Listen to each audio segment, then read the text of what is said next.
পুলিশের ৩ অতিরিক্ত আইজিপি ও একজন ডিআইজি পদমর্যাদার কর্মকর্তাকে বাধ্যতামূলক অবসরে পাঠিয়েছে সরকার। সোমবার রাষ্ট্রপতির আদেশক্রমে স্বরাষ্ট্র মন্ত্রণালয়ের জননিরাপত্তা বিভাগ এ বিষয়ে 4টি আলাদা প্রজ্ঞাপন জারি করে। বাধ্যতামূলক অবসরে পাঠানো কর্মকর্তারা হলেন পুলিশ হেডকোয়ার্টার্সের অতিরিক্ত পুলিশ মহাপরিদর্শক, প্রিয় নম্বর সেট করে বিকাশে সেন্ড মানি করুন ফ্রি,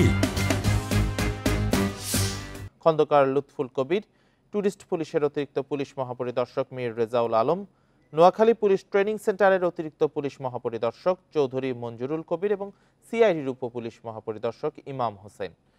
সরকারি চাকরি আইন 2018-এর 45 নম্বর ধারা অনুযায়ী জনস্বার্থে তাদেরকে অবসরে পাঠানো হয়েছে।